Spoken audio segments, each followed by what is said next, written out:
ஆண்டவருடைய வார்த்தைக்கு நாம் கடந்து செல்வதற்கு முன்பாக கண்களை மூடி ஜெபம் செய்வோம். மகா இரக்கமும் கிருபை நிறைந்த எங்கள் ஆண்டவராய் இயேசு கிறிஸ்துவே, இந்த காலவேளையிலே உங்களுடைய வார்த்தையை நாங்கள் தியானிக்க இருக்கிறோம்.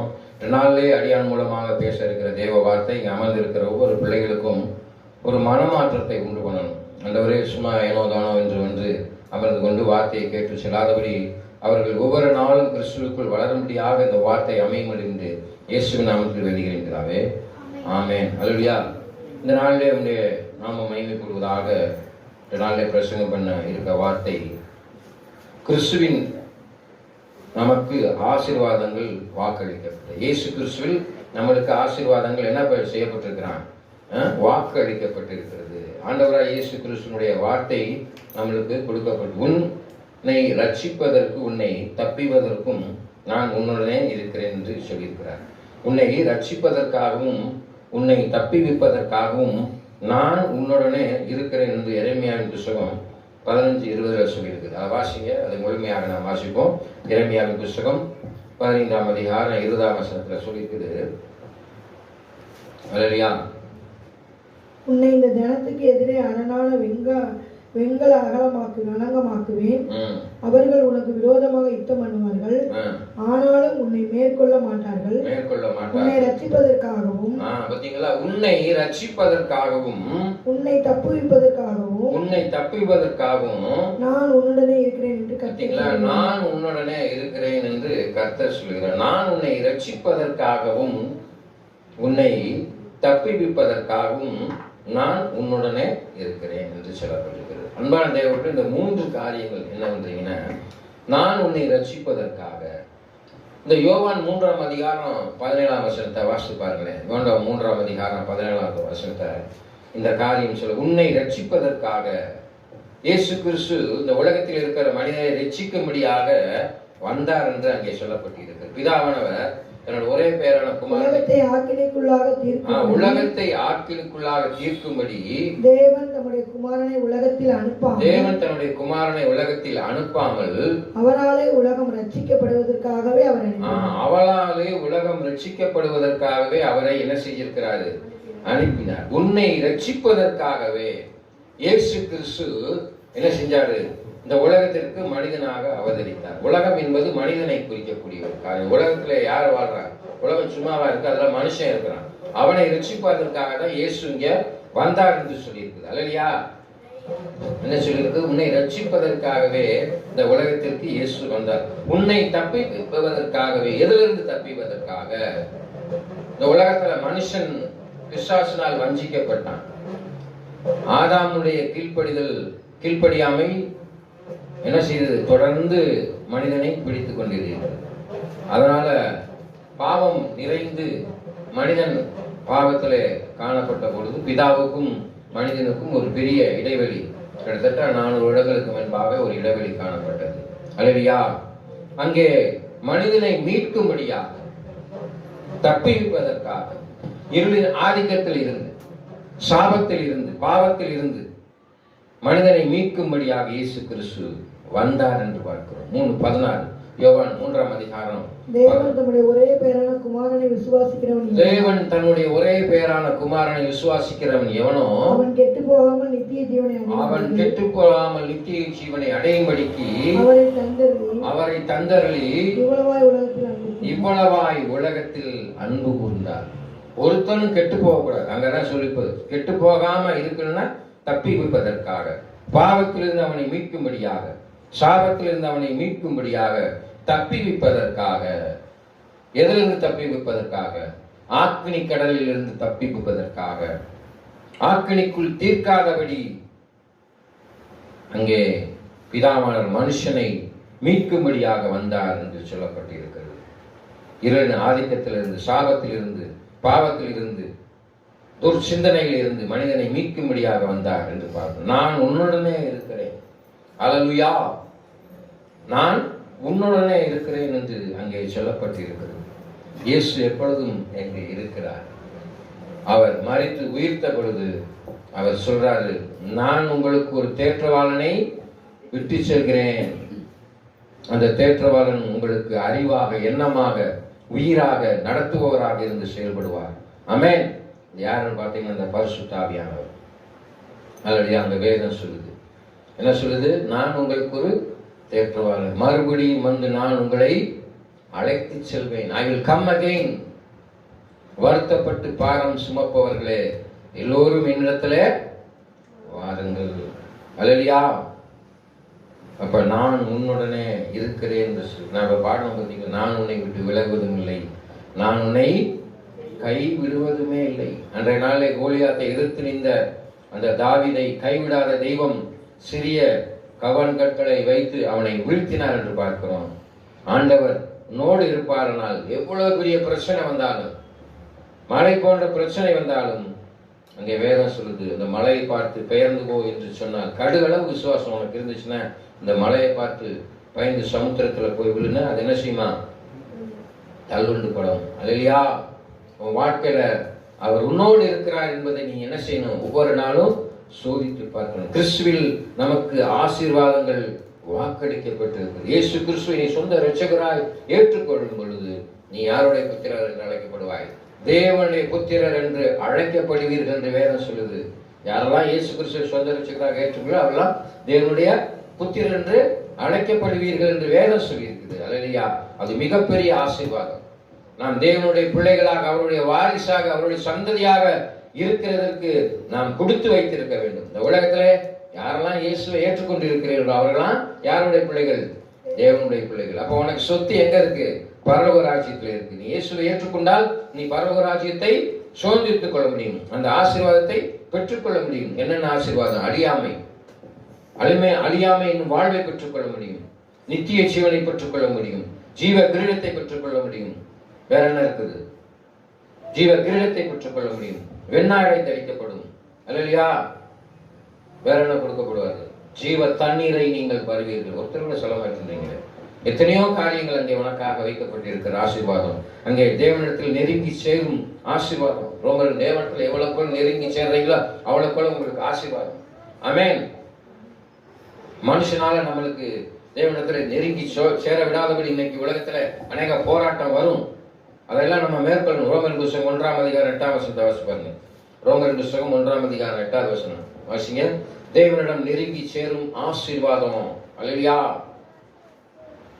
ரோமர் புத்தகம். உங்கள் விசுவாசம் உலகமெங்கும் பிரசித்தமாகிறபடியினாலே, உங்கள் விசுவாசம் உலகமெங்கும் பிரசித்தமாகிறபடியினாலே, முதலாவது நான் உங்கள் எல்லாருக்காகவும். யாருக்காக? முதலாவது நாங்கள் எல்லோருக்காகவும் இயேசு கிறிஸ்து மூலமாய் என் தேவனை ஸ்தோத்திரிக்கிறேன். இயேசு கிறிஸ்து மூலமாய் என்று சொல்றார். ஒரு நெருங்கி சேருவதான ஆசீர்வாதம் என்று வேற சொல்லியிருக்கிறது. அல்லேலூயா. அங்கே வேத வசனத்துல வாசிக்கிறோம். ரோமர் புத்தகம் 2ஆம் அதிகாரம் 18வது வசனத்தை வாசி பாருங்க. ரோமர் புத்தகம் 2ஆம் அதிகாரம் 18வது வசனத்தை வாசிங்க. நியாயப்பிரமாணத்தினால் உபதேசிக்கப்பட்டவனாய் அவருடைய சித்தத்தை அறிந்து நன்மை தீமை இன்னதென்று வரையறுக்கிறாயே. நன்மை தீமை இன்னதென்று வரையறுக்கிறாயே. அல்லேலூயா. ஆரம்பத்தில் இந்த வசனம் என்ன சொல்லி பாருங்க? நியாயப்பிரமாணத்தினால் நீ உபதேசிக்கப்பட்டிருக்கிற. என்ன நியாயப்பிரமாணம்? அல்லேலூயா. ராஜரீக பிரமாணமாகிய உன்னை போல் பிறனை நேசி என்ற என்ன செய்யப்பட்டிருக்கிறது? உபதேசம் சொல்லப்பட்டிருக்கிறது. அல்லேலூயா. என்ன சொல்லப்பட்டிருக்கிறது? உன்னை போல் பிறனை நேசி என்று சொல்லப்பட்டிருக்கு. அன்பான தேவ பிள்ளைகளே, நீங்கள் பிறரை நேசிக்கும்படியாக, பிறர் மீது அன்பு செலுத்தும்படியாக தான் ஆண்டவர் விரும்புகிறார். உன்னத்துல எதையுமே இருக்கல. உன் கண்ணில் இருக்கிற துரும்பை எடுத்துவிட்டு அயலானில் இருக்கிற கண்ணில் உள்ள துரும்பை எடுத்துக்கொள்ளணும்னு சொல்லியிருக்கிறார். அல்லேலூயா. நீங்க கூட பிறந்த சகோதரனை நேசிக்கலைன்னு மற்ற இந்த உலகத்துல இருக்கிற யாரையும் நேசிக்க முடியாது. அதனால நீ அவருடைய ஆசீர்வாதத்தை பெற்றுக்கொள்ள வேண்டும் என்றால் ராஜரீக பிரமாணமாகிய உன்னை போல் பிறனை நேசி என்ற வார்த்தையை உன் வாழ்க்கையில் என்ன செய்யணும்? நீ நடைமுறைப்படுத்த வேண்டும். அல்லேலூயா. பகைக்கப்பட்ட அனைத்துக்கும் உரிமையாளர்களாக பாக்கியவான்கள். யாரெல்லாம் அவங்களை பகைக்கிறாங்களோ அவங்களை நீ என்ன செய்யணும்?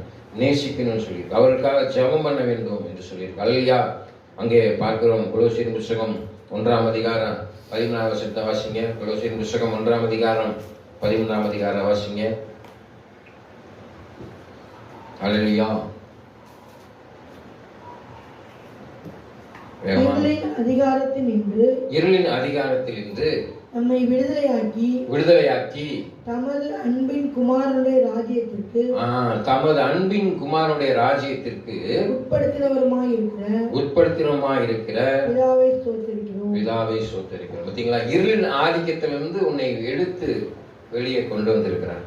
அதனாலதான் வேதவசனம் 10ஆம் அதிகாரம் யோவான் 10:10 சொல்லி, திருடன் திருடவும் கொல்லவுமே வருகிறான், நானும் உன் ஜீவன் உண்டாயிருக்கவும் அந்த ஜீவன் பரிபூர்ணப்பட வந்தேன். இருளின் ஆதிக்கம், பிசாசின் பிடியிலிருந்து, பிசாசின் சிறையில் பிடிந்து உன்னை விடுதலை செய்யும்படியாக இயேசு கிறிஸ்து உனக்கு ஒரு ஆசீர்வாதத்தை திறந்திருக்கிறார், வழியை திறந்திருக்கிறார்.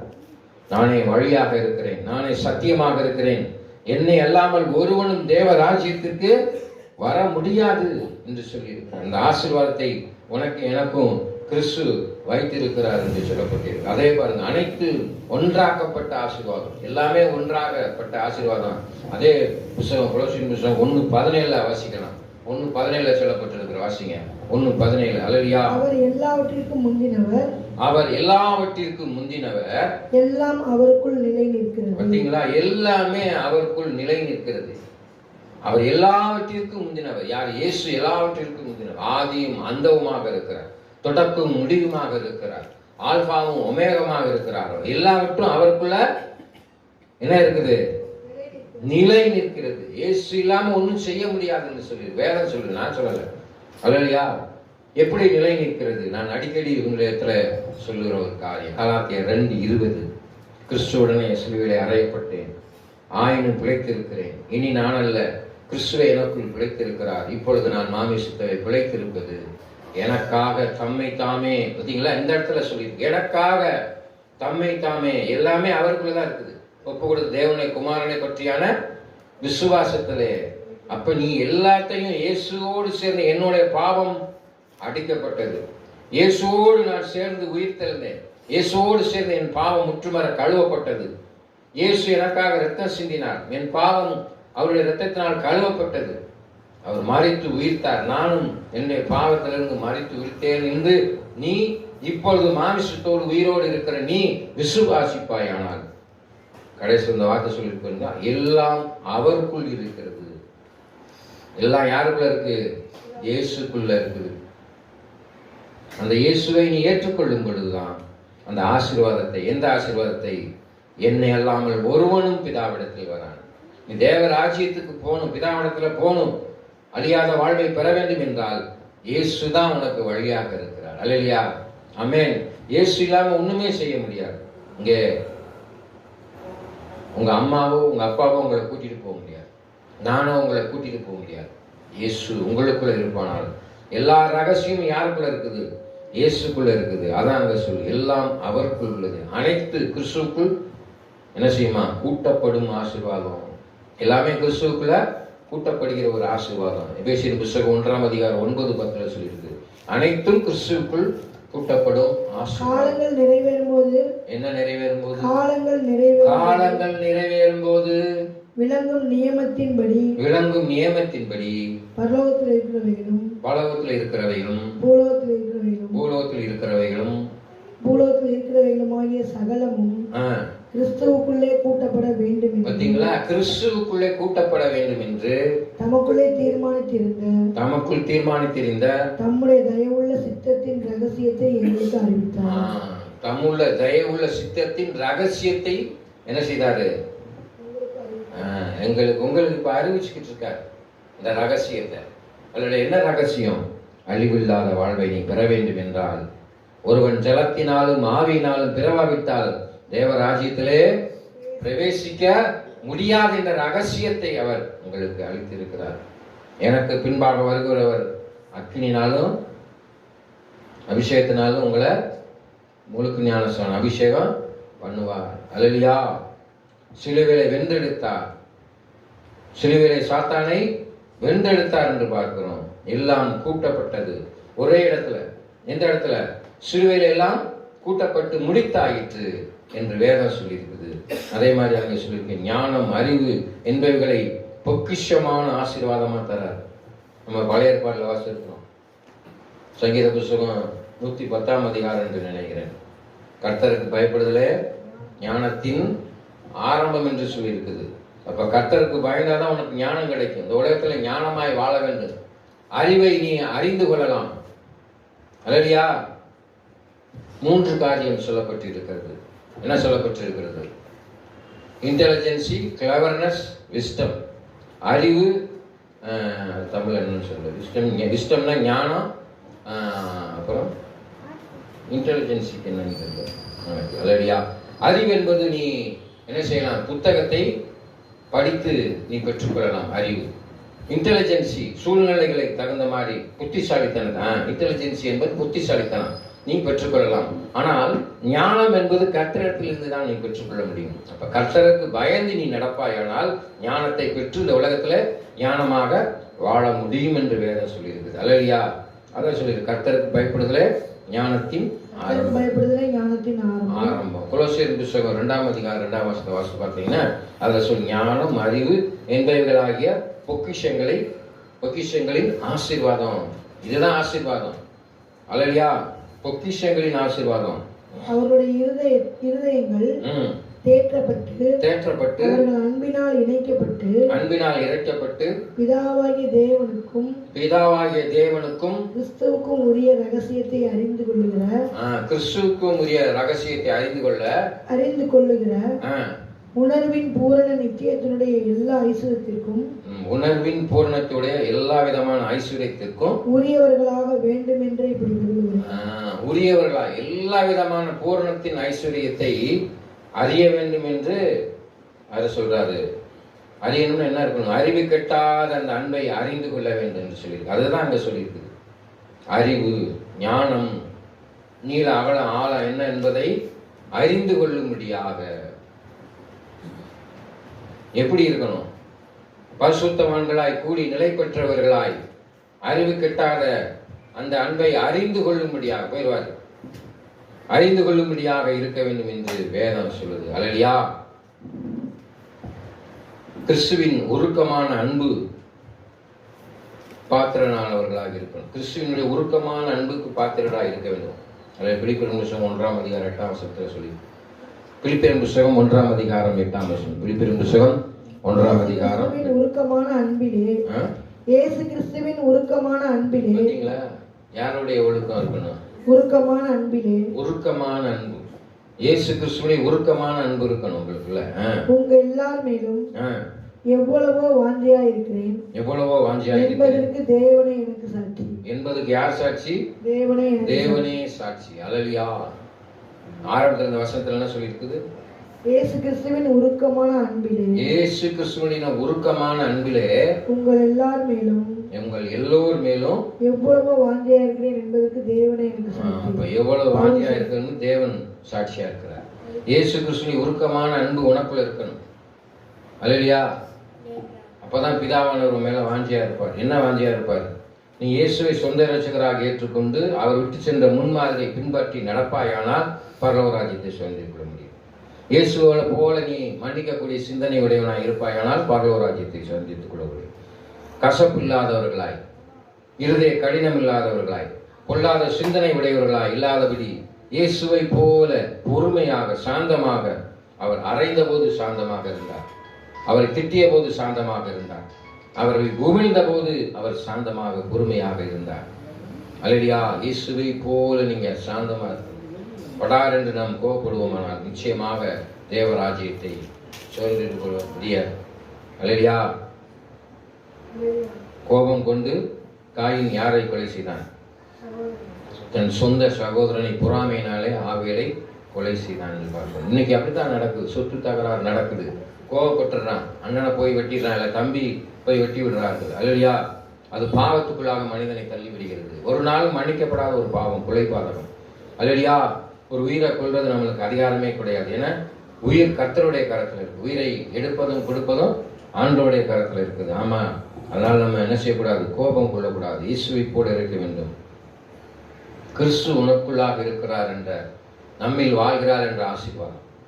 யாரெல்லாம் கிறிஸ்துவுக்குள்ள இருக்கிறீங்களோ அது ஒரு பெரிய ஆசீர்வாதம். அதை பார்த்தாலே தெரியும். என்னையும் சேர்த்து தான் சொல்றேன், நான் ஒன்றும் பரிசுத்தவான் கிடையாது. அல்லேலூயா. நம்முடைய சிந்தனையிலே, நடத்தையிலே, பேச்சிலே கிறிஸ்து நம்மளுக்குள்ள இருக்க முயற்சி செய்ய வேண்டும். ஊழியக்காரன்னு பெரிய பரிசுத்தவன் கிடையாது. என்னைய மாத்திரம் இங்கே இருக்கிற எல்லாரையும் சொல்கிறேன். எல்லா ஊழியக்காரங்களும் எல்லார்ட்டையும் ஒரு குறை இருக்குது. அதனால தான் நீதிமான் இன்னும் தன்னை நீதிமான் என்று சொல்லிக் கொள்ளட்டும், பரிசுத்தவான் இன்னும் தன்னை பரிசுத்தப்படுத்திக் கொள்ளட்டும் வேதம் சொல்லுது. ஆமென். அடிக்கடி நான் பிரசங்கத்தில் சொல்லுவேன், உத்தமனாக பகுத்து நிதானித்து போதிக்கக்கூடிய ஊழியக்காரனாக இருக்க வேண்டும். ஊழியக்காரனை அவக்குலைச்சல் ஏற்படுத்தும்படியாக என்ன செய்யக்கூடாது? ஜனங்கள் மாறிவிடக்கூடாது. அல்லையா? அவன் கணக்கு ஒப்பிக்கக்கூடியவனாக இருக்கிறான். ஆமென். மிகவும் ஜாக்கிரதையுள்ள ஊழியக்காரனே சொல்லி, ஊழியக்காரனுக்கே தேவனால் தெரிந்து கொள்ளப்பட்டவனுக்கே சொல்லியிருக்குன்னு உனக்கெல்லாம் எவ்வளவு கஷ்டம் யோசிச்சுப்பாரு. ரொம்ப கஷ்டம். அங்கே வேதம் சொல்லுது, அதான் சொல்லியிருக்கு. என்ன சொல்லியிருக்கு பாருங்க. அங்கே நாம் வாசிக்கிறோம், ரோமர் புஸ்தகம் 8ஆம் அதிகாரம், கிறிஸ்து நம்மில் வாழும் ஆசீர்வாதம். கிறிஸ்து உனக்குள்ள வாழ்ந்தா அது ஒரு ஆசீர்வாதம். ரோமர் 8ஆம் அதிகாரம் 10வது வசனம்.